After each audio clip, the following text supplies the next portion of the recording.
Hi friends, welcome to my channel. ഇന്ന് ഞാനിവിടെ വന്നിട്ടുള്ളത് 3ാം ക്ലാസ്സിലെ ഇംഗ്ലീഷിൻ്റെ മോഡൽ ക്വസ്റ്റ്യൻ പേപ്പറുമായിട്ടാണ്. ആക്ടിവിറ്റി 1ൽ പറയുന്നത് നിങ്ങളോട് ടീച്ചർ ഒരു സ്റ്റോറി പറയും. ആ സ്റ്റോറി ശ്രദ്ധിച്ചിട്ട് ഇവിടെ താഴെ കൊടുത്ത ചോദ്യങ്ങൾക്ക് ഉത്തരം കണ്ടെത്തുക. ആക്ടിവിറ്റി 2ഉം അതേപോലെ തന്നെ പാരഗ്രാഫ് തന്ന് സാധാരണ പറയും പോലുള്ള ക്വസ്റ്റ്യൻ ആൻസർ കണ്ടെത്തലാണ്. ആക്ടിവിറ്റി 3 മുതൽ അങ്ങോട്ടുള്ള പ്രവർത്തനങ്ങൾ നമുക്കൊന്ന് ഡിസ്കസ് ചെയ്യാം, അതേപോലെ തന്നെ ചെയ്ത് നോക്കാം. ഓക്കെ, അപ്പോൾ ആക്ടിവിറ്റി 3 വായിക്കാം. ആഡ് മോർ ലൈൻസ് ആണ്. Anu teacher congratulated Sasha, Naveen and Kavitha. അവർ മൂന്നാളെ അനു ടീച്ചർ കൺഗ്രാജുലേറ്റ് ചെയ്തു എന്ന് പറഞ്ഞു. Teacher said let us sing a song together. നമുക്ക് എല്ലാവർക്കും കൂടി ഒരു പാട്ട് പാടാമെന്ന് ടീച്ചർ പറഞ്ഞു. Can you clap your hands with me. നിങ്ങൾ എൻ്റെ കൂടെ ക്ലാപ്പ് ചെയ്യണമെന്ന് പറഞ്ഞു. We are friends. അപ്പോൾ പാട്ടാണ്. അപ്പോൾ നമ്മൾ കൂട്ടുകാരാണെന്നുള്ള പാട്ട് പാടി. Hold our hands together. കൈ കോർത്ത് പിടിക്കാം നമുക്ക് പരസ്പരം. പിന്നെയും അതേ വരികൾ റിപ്പീറ്റ് ചെയ്യുന്നുണ്ട്. We are friends let us play together, അല്ലേ? അപ്പോൾ now add more lines to the song. പിന്നെ അതിനുശേഷം ഇനി നിങ്ങൾ വരികൾ കൂട്ടിച്ചേർക്കാനാണ് പറയുന്നത്. അപ്പോൾ നമുക്ക് ആ ഒരു വരികൾ നോക്കിയാലോ. അപ്പോൾ ഇവിടെ കൊടുത്തിട്ടുള്ളത് വി ആർ ഫ്രണ്ട്സ്, അല്ലേ? ആ ഒരു വരി റിപ്പീറ്റ് ചെയ്യുന്നുണ്ട്. പിന്നെയാണ് നമ്മൾ ആഡ് ചെയ്യേണ്ടത്. അപ്പോൾ നമ്മളിപ്പോൾ കണ്ടത് എന്താണ്? We are friends let us play together എന്ന് പറഞ്ഞു, അല്ലേ? നമുക്ക് ഒന്നിച്ച് കളിക്കാം എന്ന് പറഞ്ഞു. ഇനി നമുക്ക് അതുപോലെ തന്നെ എന്താക്കാം, ഒന്നിച്ച് പാട്ട് പാടാം എന്നായിക്കൂടെ? അപ്പോൾ ആ രണ്ടാമത്തെ ഡാഷിൽ എന്താ എഴുതുക? Let us sing a song together എന്ന് പറയാം, അല്ലെ? സിംഗ് ടുഗദർ എന്ന് പറയാം. അപ്പോൾ നമുക്ക് എഴുതാലോ. വീണ്ടും ഇവിടെ കൊടുത്തിട്ടുണ്ട് വി ആർ ഫ്രണ്ട്സ്. ഇനി എന്ത് പറയാം? Let us clap together. നമുക്ക് ഒന്നിച്ച് കൈയടിക്കാം. അടുത്ത വരി വി ആർ ഫ്രണ്ട്സ് എന്ന് നമുക്ക് പറയാം. Let us dance together. ഇവിടെ വീണ്ടും റിപ്പീറ്റ് ചെയ്തു വി ആർ ഫ്രണ്ട്സ് എന്ന് നമുക്ക് എന്ത് ആഡ് ചെയ്യാം? Let us enjoy together. അടുത്ത ആക്ടിവിറ്റി 4 തോട്ട്സ് ആണ്. നമുക്ക് ചോദ്യം വായിച്ചു നോക്കാം. Everybody appreciate their lovely garden. In the evening on the way back to her home Kavitha thought about the enjoyful moments of that day, അല്ലേ? കവിത ആ സ്കൂളിൽ ചേർന്നു. അങ്ങനെ അവൾ അതിമനോഹരമായ ഒരു ക്രാഫ്റ്റ് വർക്ക് ചെയ്തു, അല്ലേ? നമ്മൾ മുമ്പത്തെ പാരഗ്രാഫിൽ ക്വസ്റ്റ്യൻ വായിച്ച് എഴുതേണ്ട പാരഗ്രാഫ് ആക്ടിവിറ്റി 2ൽ ആ കാര്യങ്ങളാണ് പറഞ്ഞത്. അവൾ മനോഹരമായിട്ടുള്ള ഫ്ലവേഴ്സ് ഉണ്ടാക്കി, അതേപോലെ ഗാർഡൻ ഉണ്ടാക്കി. ആ ഗാർഡനിൽ ബട്ടർഫ്ലൈസും ബീസും ഒക്കെ ഫിറ്റ് ചെയ്തു. അത് വളരെ മനോഹരമാക്കി മാറ്റി. അപ്പോൾ ആ ഒരു ദിവസം നല്ലൊരു ദിവസമായിരുന്നു. അപ്പോൾ അതിനെക്കുറിച്ചുള്ള തോട്ട്സാണ് എഴുതേണ്ടത്. What might be the thoughts of Kavitha. കവിതയുടെ തോട്ട്സ് നമുക്ക് എഴുതി നോക്കിയാലോ. Today every one praised to me too much. This happiness moment should tell to my mom. Sasha and Naveen helped me a lot. They are very good friends. I like them very much. അപ്പോൾ എന്തൊക്കെയാണ് ഇവിടെ ചിന്തിച്ചത്? ഇന്ന് എന്നെ എല്ലാവരും വളരെയധികം പ്രശംസിച്ചു. ഈ ഒരു സന്തോഷ വാർത്ത എനിക്ക് എൻ്റെ അമ്മയോട് പറയണം. പിന്നെ സശയും നവീനുമാണ് എന്നെ അതിനുവേണ്ടി സഹായിച്ചത്.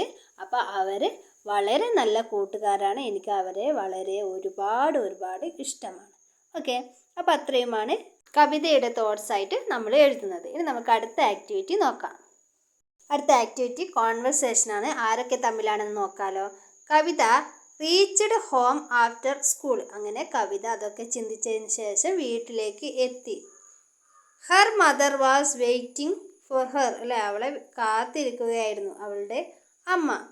കവിത shared her enjoyful experience at school with her mother, അല്ലേ? അപ്പോൾ അവളുടെ സ്കൂളിലുള്ള ആ ഒരു ബ്യൂട്ടിഫുൾ ആയിട്ടുള്ള മൊമെൻറ്റ്സൊക്കെ ഇവിടെ വന്ന് അമ്മയോട് വിശദീകരിച്ച് കൊടുക്കുകയെന്ന്. അപ്പോൾ ആ ഒരു കോൺവെർസേഷനാണ് നമ്മളിവിടെ എഴുതേണ്ടത്. അപ്പോൾ ഇവിടെ കുറച്ച് കൊടുത്തിട്ടുണ്ട്, ഇനി നമുക്ക് നോക്കാം. ആദ്യം കവിത പറഞ്ഞു, mom today I am so happy, അല്ലേ? ഇന്ന് എനിക്ക് വളരെയധികം സന്തോഷമുള്ള ദിവസമാണെന്ന്. അപ്പോൾ അമ്മ ചോദിച്ചു, റിയലി? അതെയോ, ശരിയോ? എന്തുകൊണ്ട് ചോദിക്കും, അല്ലേ? എന്തിനാന്ന് ചോദിക്കും. അപ്പം നമുക്ക് അവിടെ ഏതാ what are the reason for it. അതിൻ്റെ കാരണം എന്താണ്? അപ്പോൾ കവിത പറയുന്നു we won in the school festival, അല്ലേ? നമ്മൾ സ്കൂൾ ഫെസ്റ്റിവലിൽ നമ്മൾ വിജയിച്ചു എന്ന് പറയുന്നു. അപ്പോൾ മോം ചോദിച്ചു, ഓ ഇറ്റ്സ് ഗ്രേറ്റ്. ഓ അതെയോ, ഇതൊരു വലിയ കാര്യമാണല്ലോ എന്ന് പറഞ്ഞു. എന്നിട്ട് നമ്മൾ വിജയമെല്ലാം നമ്മൾ അറിയിക്കുമ്പോൾ നമ്മൾ എന്താ പറയുക? കൺഗ്രാജുലേഷൻസ് പറയും, അല്ലേ? അപ്പം നമുക്ക് അവിടെ അമ്മ പറയുന്നത് കൺഗ്രാജുലേഷൻസ് കൊടുക്കാം. നമുക്ക് എഴുതാം കൺഗ്രാജുലേഷൻസ് മൈ ഡിയർ. അങ്ങനെ അമ്മ പറഞ്ഞു. അപ്പോൾ കവിത എന്ത് പറയും? നമ്മൾ സാധാരണ പറയുമ്പോൾ തന്നെ താങ്ക്സ് പറഞ്ഞു അല്ലേ. അപ്പോൾ പറഞ്ഞു thank you mom.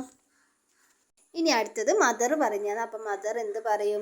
Keep it up പറയും അല്ലേ. ഇനി എല്ലാ കാര്യങ്ങളും ഇതേപോലെ ചെയ്ത് നല്ലതിലേക്ക് എത്തണം എന്ന് പറയും അല്ലേ. വിജയിച്ച് വരണം എന്ന് പറയും. അപ്പം നമുക്കിവിടെ കൊടുക്കാം keep it up my dear അല്ലെ മൈ സ്വീറ്റി, അങ്ങനെ പറയാം. ഇനി അടുത്ത ആക്ടിവിറ്റിയിൽ പറയുന്നത് ഇവിടെ കുറച്ച് പിക്ചേഴ്സും കൊടുത്തിട്ടുണ്ട്. അതിനനുയോജ്യമായ ഈവൻസ് താഴെ എഴുതിയിട്ടുണ്ട് അല്ലേ.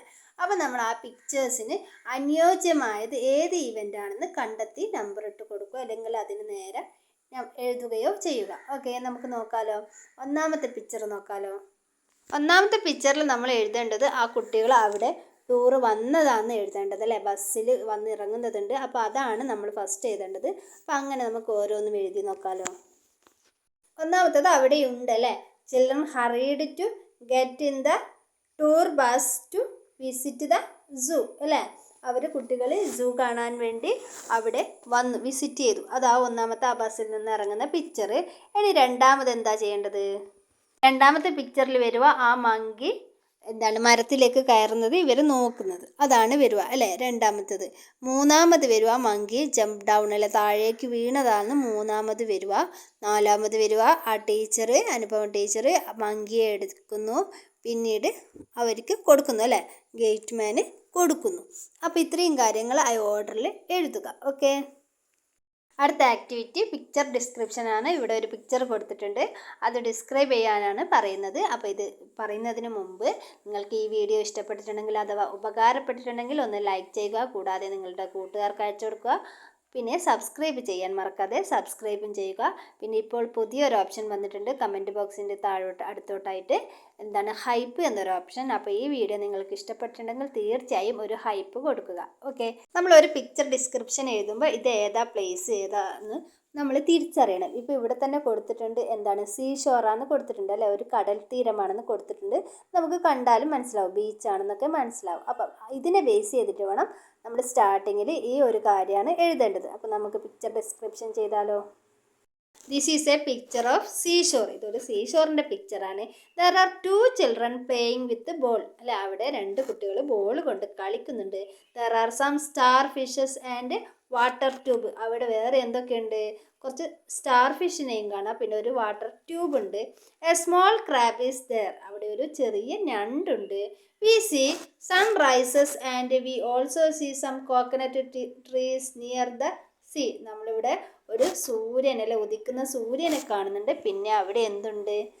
കോക്കനട്ട് ട്രീസ് അല്ലേ, സീഷോറിൻ്റെ അടുത്തായിട്ട് കോക്കനട്ട് ട്രീസ് ഉണ്ട്, തെങ്ങുണ്ട്. ഓക്കെ, പിന്നെ എന്താ പറയുന്നത്? In A far away V C A ship അല്ലേ, അങ്ങനെ അകലെയായി നമ്മളൊരു ഷിപ്പ് കാണുന്നുണ്ട്. ബോട്ട് എന്ന് എഴുതാം, ഷിപ്പ് എന്ന് എഴുതാം, എന്ത് വേണമെങ്കിലും എഴുതാം. പിന്നെ നമ്മൾ സാധാരണ അവിടെയുള്ള കാര്യങ്ങളെല്ലാം എഴുതിയതിന് ശേഷം നമ്മൾ സാധാരണ എഴുതുക this is A beautiful picture. അതെല്ലാം എൻ്റെ അടുത്തും ഉണ്ടാവും കേട്ടോ. ആ സ്റ്റാർട്ടിങ്ങിലുള്ള സ്ഥലം മെൻഷൻ ചെയ്യുന്നത് പോലെ തന്നെ അവസാനം നമ്മൾ എന്ത് എഴുതണം? ആ പിക്ചറിലുള്ള കണ്ടതിന് ശേഷം last this is A beautiful picture അല്ലേ, ഇത് വളരെ മനോഹരമായ പിക്ചറാണെന്ന് എഴുതണം. പിന്നെ എന്തും കൂടി എഴുതണം? I like this picture very much. എനിക്ക് ഈ പിക്ചർ ഒരുപാട് ഇഷ്ടമായി. അതെല്ലാം ഒരു പിന്നെ പിക്ചർ ഡിസ്ക്രിപ്ഷനിലുണ്ടാവും. അതിൻ്റെ ഒരു ഫോർമാറ്റാണ്. ഓക്കെ, അപ്പോൾ ഇതേപോലെ നിങ്ങൾ വേറെ തന്നാൽ എഴുതുക. അപ്പോൾ ഇത്രയുമാണ് മോഡൽ ക്വസ്റ്റ്യൻസ്. എല്ലാവരും പ്രിപ്പയർ ചെയ്ത് പോവുക. Okay, all the best. Thank you.